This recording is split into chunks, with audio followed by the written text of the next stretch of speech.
மூணாருக்கு வரும் பெண் சுற்றுலா பயணிகளுக்காக பள்ளிவாசல் கிராம பஞ்சாயத்தின் தலைமையில் ஷீ லாட்ஜ் தயாராகி வருகிறது.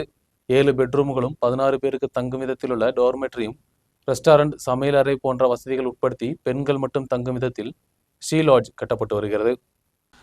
மூணாருக்கு வரும் பெண்களான சுற்றுலா பயணிகளுக்கு பாதுகாப்பாக தங்கும் வசதிகளை ஏற்படுத்துவதை லட்சியமிட்டு பள்ளிவாசல் கிராம பஞ்சாயத்து ஷீ லாட்ஜ் கட்டியுள்ளது. 2ஆம் மைல் அருகில்தான் ஷீ லாட்ஜின் கட்டுமான வேலைகள் நடத்தப்பட்டுள்ளது. பெண்களுக்கு பாதுகாப்பான விதத்தில் தங்குவதற்கான வாய்ப்புகளை ஏற்படுத்த வேண்டும். உள்ளூரை சேர்ந்த பெண்களுக்கு தொழில் வாய்ப்புகளை ஏற்படுத்தும் லட்சியத்துடன் திட்டமிடப்பட்டுள்ளது. 7 பெட்ரூம், 16 பேருக்கு தங்குவதற்கான உள்ள டோர்மெட்ரி, ரெஸ்டாரண்ட், சமையல் அறை போன்ற அனைத்து வசதிகளும் உட்பட்டதுதான் ஷீ லாட்ஜ். ஆகஸ்ட் இறுதியுடன் ஷீ லாட்ஜின் திறப்பு விழா நடத்த முடியும் என்றும் பஞ்சாயத்து எதிர்பார்த்துள்ளது. ஷீ லாட்ஜின் திட்டம் மூணாரின் சுற்றுலாவிற்கும் கூடுதல் உதவியாக இருக்கும் என்றும் எதிர்பார்க்கப்படுகிறது. 2022-23 வருடத்தில் பள்ளிவாசல் பஞ்சாயத்து திட்டத்தை தொடங்கியது. டோர்மெட்ரியில் மட்டும் 30க்கும் மேற்பட்ட நபர்களுக்கு தங்கும் வசதிகள் செய்யப்பட்டுள்ளது.